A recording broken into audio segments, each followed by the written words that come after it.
전국적으로 성공한 로컬 콘텐츠를 서로 공유하고 발전 전략을 모색하기 위한 제2회 로컬 콘텐츠 페스타가 개막했습니다. 성공한 로컬 콘텐츠는 어떻게 탄생했나를 화두로 다양한 논의회장이 펼쳐지고 있습니다. 광주 전남에 폭염경보가 유지되고 있는 가운데 온열 질환자도 속출하고 있습니다. 내일은 화순의 낮 최고 기온이 37도까지 오르는 등 폭염이 더욱 기승을 부릴 걸로 전망됩니다. 조직폭력배 8개파 128명에게 문신을 해준 불법 시술업자들이 무더기로 검찰에 적발됐습니다. 검찰이 덮친 문신업체에선 의료용 마약도 800여 종이 발견됐습니다. 프로야구 기아 타이거즈가 롯데와의 주말 3연전을 싹쓸이하며 6위로 뛰어올랐습니다. 리그 3위와 7위의 게임차가 3게임 반에 불과해 역대급 중위권 경쟁이 펼쳐지고 있습니다. 여러분 안녕하십니까? KBC 8시 뉴스입니다. 오늘 KBC 8시 뉴스는 2023 로컬 콘텐츠 페스타가 열리고 있는 순천 현지에서 먼저 전해드리겠습니다. 지방 소멸 위기를 맞아 지역을 넘어 글로벌 경쟁력을 갖춘 로컬 콘텐츠가 날로 중요해지고 있는데요. 우리 지역의 순천만 국제정원 박람회를 비롯해 경기도의 DMZ 오픈 페스티벌, 부산다움이 뿜어져 나오는 영도가 바로 대표적 사례입니다. 지역의 미래 성장 동력이 될 로컬 콘텐츠를 서로 공유하고 발전 전략을 모색하는 제2회 KBC 로컬 콘텐츠 페스타의 의미와 프로그램들을 먼저 임경섭 기자가 전해드립니다. 이번 로컬 콘텐츠 페스타의 화두는 성공한 로컬 콘텐츠는 어떻게 태어났나입니다. 30여 개 지자체가 참가해 전국 최고 수준으로 자리매김한 로컬 콘텐츠의 탄생부터 성공까지 스토리를 공유합니다. 지자체와 기업, 대학 등 각계 인사들도 한자리에 모여 특화된 콘텐츠를 발굴하고 육성하기 위한 정책 방향을 모색합니다. 김동연 경기도지사와 박형준 부산광역시장 등 주요 광역, 기초자치단체장들도 무대에 올라 지역의 미래 비전을 제시했습니다. 특히 사흘간 진행되는 로컬 콘텐츠의 미래 릴레이 토크 콘서트에서는 전국 8명의 광역, 기초단체장이 직접 지자체의 콘텐츠 성공 사례를 공유합니다. 저희 경기도에서는 작년에 이어서 광역자치단체로는 빠지지 않고 계속 참석을 하고 있습니다. 경기도의 역사와 관광, DMZ와 관련된 것들을 전시를 하면서 관람객들과 또 전라도민 여러분들께 또 대한민국 국민께 보여드리고 있습니다. 40개 부스가 차려진 전시회장에서는 경기도의 DMZ 콘텐츠를 비롯해 전국 각지의 다양한 로컬 콘텐츠를 관람객들에게 소개합니다. 화순 도곡에서 직접 커피를 30년째 재배를 하고 있습니다. 앞으로 더 노력해서 전 세계를 대표하는 전남 커피가 될 수 있게. 로컬 콘텐츠 페스타는 전국 최대 로컬 상품으로 자리매김한 순천만 정원박람회 현지에서 열려 의미를 더하고 있습니다. KBC 임경섭입니다. 성공한 로컬 콘텐츠의 공통점은 고유한 지리적 문화적 특징을 제대로 파악하고 이를 상품화했다는 점입니다. 오늘 개막한 로컬 콘텐츠 페스타의 핵심 프로그램인 단체장 릴레이 콘서트에서는 지자체의 역할과 단체장의 리더십이 무엇보다 가장 중요하다는 분석이 이어졌습니다. 이계혁 기자가 보도합니다. 로컬 콘텐츠의 성공 조건, 다른 지역과 차별화할 수 있는 공간, 그리고 이 공간에 의미를 부여하는 크리에이터, 즉 기획자의 능력, 그리고 지자체의 의지 이 세 박자가 맞아야 합니다. 특히 로컬 콘텐츠의 핵심 키워드라고 할 수 있는 어디다움을 구현하기 위해서는 지자체의 역할이 필수적입니다. 공간의 접근성을 높여주도록 교통망을 개선하고 예산을 투입하는 한편 소규모 주체들을 서로 연결시키는 역할이 가장 중요합니다. 또는 저기 남해 수준이나 또는 거제 수준이나 순천 수준이나 여수 수준이나 목포 수준으로 맞추는 게 아니고 이 전체를 전 세계 최고 수준으로 맞추는 겁니다. 우리를 다 끌어올리는 거예요. 치밀하고 구체적인 사업 전략이 바탕에 깔려 있어야만 단체장이 바뀌더라도 지속적인 관심과 지원이 유지될 수 있다는 분석도 나옵니다. 그동안 대부분의 지자체들이 보여줬던 일회성 축제나 단체장 치적쌓기용 행사를 과감히 탈피해야 합니다. 전남을 사랑해서 더 많은 관광객이 올 수 있도록 하고 전남의 로컬 콘텐츠를 소비하면서 또 전남의 농수 특산물을 더 애용할 수 있는 전남 사랑의 서포터스에 많은 사랑을 해주시기 바랍니다. 지방 소멸의 위기에서 벗어나기 위해 중장기적 관점에서 생존 전략을 수립하고 타 지자체와의 협력도 활발히 이루어져야 한다는 주장도 나왔습니다. 전라남도와 상생 협약을 맺었고 또 금년 1월, 금년 5월에 전라북도와 또 광주시와 함께 상생 협약을 맺으면서 작은 것부터 하자고 했습니다. 성공한 로컬 콘텐츠가 어떻게 만들어지고 성공하게 됐는지 여러 지자체들이 서로 공유하고 이를 각 지역의 특수한 환경에 맞게 어떻게 적용시킬지 함께 전략을 세우는 노력도 무엇보다 중요하다는 분석입니다. KBC 이계혁입니다. 로컬 콘텐츠는 최근 온라인 플랫폼이 더욱 다양해지면서 예전보다 더욱 쉽게 주목을 받기도 합니다. 잘만 된다면 낙후 지역의 새로운 성장 동력으로 충분히 자리매김할 수도 있다는 얘긴데요. 특히 단순한 관광 상품을 넘어서 도시재생이나 생활인구 확보 등 지역 소멸 위기를 극복하는 방안으로도 기대를 모으고 있습니다. 계속해서 박성우 기자입니다. 지역 고유의 문화, 자연자원을 활용한 모든 즐길거리를 일컫는 로컬 콘텐츠. 과거에는 촌스럽다며 외면받기도 했지만 ICT 기술의 발전으로 유통 범위가 전 세계로 확대되면서 요즘엔 로컬 콘텐츠가 시쳇말로 힙합니다. 인생사진 명소로 SNS상에서 인기를 끈 순천만 정원박람회의 경우 올해 관람객 500만 명을 돌파하며 전국적인 인기를 끌었습니다.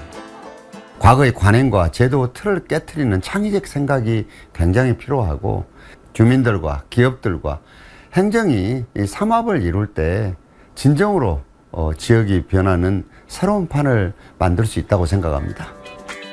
이미 포화 상태에 이른 서울과 수도권과 달리 로컬 콘텐츠는 지역의 새로운 성장 동력으로도 주목받고 있습니다.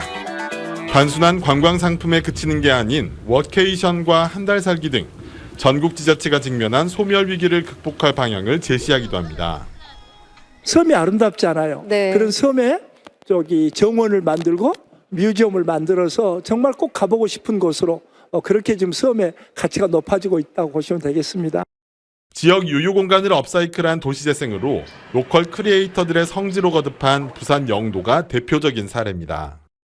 자원을 효과적으로 좀 활용하려고 하는 노력들이 좀 필요하고요. 또 그런 것들을 지역의 산업과 연계해서 시너지 효과도 내고 부가가치도 창출하고 그래서 지역의 가치를 높이기 위한 노력들을 해야 된다고 생각합니다. 소멸을 넘어 생존으로 로컬 콘텐츠의 현재와 미래를 함께 볼 수 있는 이번 로컬 콘텐츠 페스타는 오는 수요일까지 계속되며 누구나 무료로 참여할 수 있습니다. KBC 박송호입니다. 지금까지 순천 현지에서 로컬 콘텐츠 페스타 관련 뉴스 전해드렸습니다. 이제 다음 소식은 광주 스튜디오에서 전해드리겠습니다. 정채훈 앵커 전해주시죠. 네, 지금부터 광주에서 전해드리겠습니다. 연일 폭염특보가 이어지면서 광주 전남 지역에 온열 질환자가 속출하고 있습니다.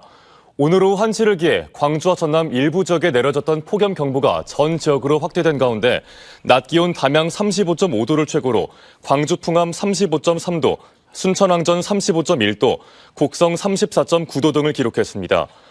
8월의 첫날인 내일도 화순이 37도, 광주와 신안이 36도, 영광, 목포 35도 등으로 광주 전남 지역 대부분 35도를 웃돌면서 올 들어 가장 덥겠습니다. 장마 기간이 끝난 지난 26일부터 닷새간 광주와 전남에선 모두 35명의 온열 질환자가 발생했습니다. 조직폭력배와 미성년자를 포함해 2천여 명에게 전신문신을 불법으로 시술해주고 수십억 원을 받아튕긴 일당이 무더기로 붙잡혔습니다. 이 불법 문신 시술 업소에선 다량의 의료용 마약들도 발견됐습니다. 조윤정 기자입니다. 광주의 한 상가에 검찰 수사관들이 들이닥칩니다. 방 안에는 다리 전체를 문신으로 채운 남성이 누워 있습니다. 조직폭력배들을 상대로 문신을 불법 시술하는 현장입니다.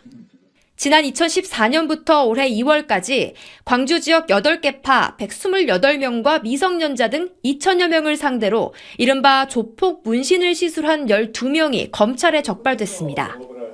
이 사람들이 광주 지역에서 조폭 이레즈미 야쿠자 문신을 거의 전문적으로 하는 가장 주된 범죄자들이라고 보시면 됩니다. 범죄 조직 계파별로 따로 구분을 해서 정리해서 관리를 하고 있었습니다.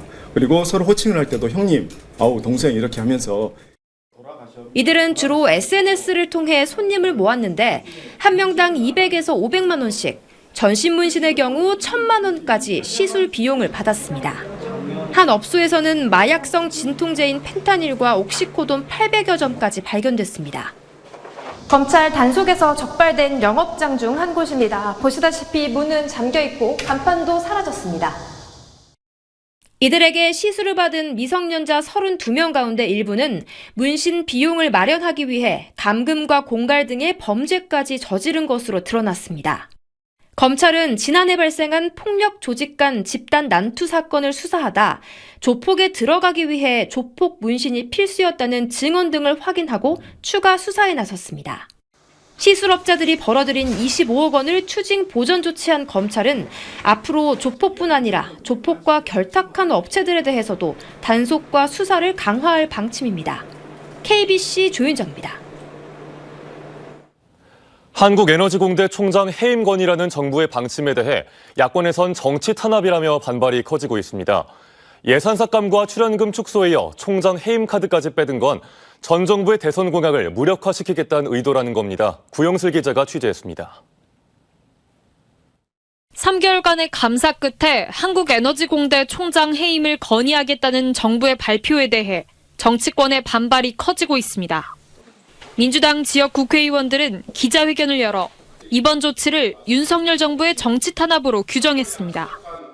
정치적인 탄압이면서 한국에너지공과대의 정상적인 운영뿐만이 아니라 존립에 대한 심각한 위협이 되고 있다고 생각해서 이들은 전 정부의 대선 공약인 한국에너지공대의 힘을 빼기 위해 총장 교체라는 카드를 빼든 거라고 주장했습니다.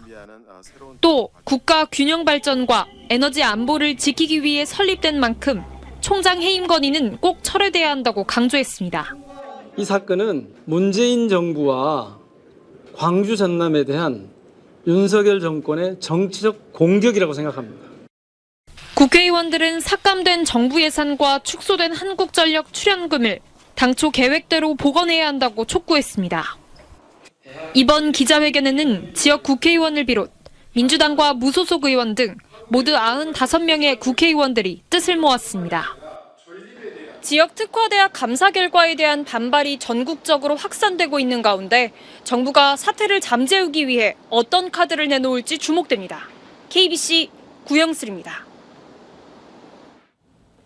광주 군공항을 전남 함평으로 유치하는 데 대해 함평군민의 절반가량은 반대하고 있는 걸로 조사됐습니다. 함평지역발전연구원이 지난 28일 하루 동안 여론조사기관인 코리아 정보 리서치 의뢰에 함평군민 534명을 대상으로 ARS 여론조사를 실시한 결과 응답자의 35.5%는 광주 군공항 이전에 찬성했고 48.9%는 반대, 모르겠다는 의견은 15.5%였습니다. 한편 광주 군공항 유치에 나선 함평군은 주민 여론조사 방식을 군이 주관하는 대면 방식에서 방송사와 협업해 ARS 등으로 변경하는 방안을 검토하고 있습니다. LH가 발주한 광주의 한 임대 아파트에서도 지하 주차장 철근이 일부 누락된 걸로 조사됐습니다.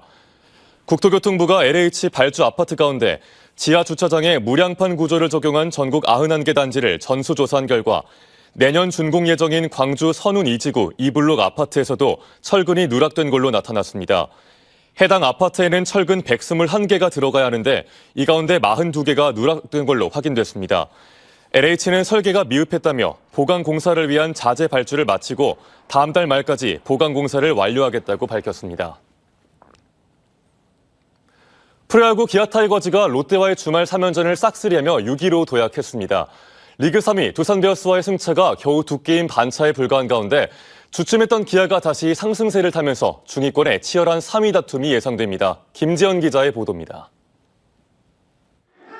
후반기 초반 우려를 말끔하게 지운 주말 3연전이었습니다.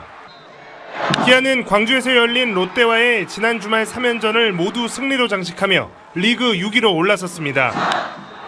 전반기 막판 6연승을 달리며 기세를 올렸던 기아는 후반기 시작과 함께 4경기에서 단 1승만 올리는 부진에 빠지며 팬들의 우려를 샀습니다. 하지만 이번 롯데와의 3연전을 통해 안정된 전력을 선보였습니다. 이의리, 윤영철, 판원이로 이어진 선발 투수진은 모두 퀄리티 스타트를 기록하며 안정된 모습을 보였고 타격에서도 3경기 14만타 7타점을 합작한 중심 타선이 고른 활약을 보이며 팀 승리를 이끌었습니다. 앞에 선수들 뿐만 아니라 중심 타선도 마찬가지고 그냥 앞뒤로 선수들이 워낙 좋아서 저는 편안하게 저만 잘하면 되지 않을까 생각하고 있습니다.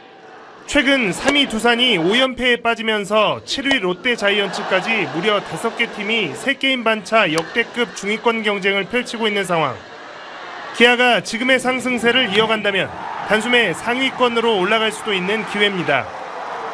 지금 전력으로나 부상 선수 안 나오고 그렇다면은 3위 정도는 해야지 아무튼 더 높은 곳을 향해서 저희가 갈 수 있지 않을까 생각은 하고 있습니다. 기아는 이번 주 리그 최하위 삼성, 8위 한화 등 하위권 2팀을 상대로 본격적인 상위권 도약에 나섭니다. KBC 김재현입니다. 광주와 전남의 미분양 주택이 가파르게 늘어난 걸로 나타났습니다. 국토교통부의 주택 통계에 따르면 지난달 말 기준 전남의 미분양 주택은 3,560호로 한 달 새 17.8%가 늘어나 전국에서 가장 높은 증가율을 보였습니다. 광주의 미분양 주택은 한 달 만에 15.6% 늘어난 643호로 증가율이 전남에 이어 전국에서 두 번째로 높았습니다. 무인 점포 5곳에서 현금 수백만 원을 훔쳐 달아난 10대들이 경찰에 붙잡혔습니다. 광주 광산경찰서는 지난 24일부터 닷새간 광주시 광산구 일대 무인 점포 5곳에서 350만 원 상당의 금품을 훔친 혐의로 중고등학생 3명을 지난 28일 광산구 우산동의 한 모텔에서 붙잡아 조사하고 있습니다.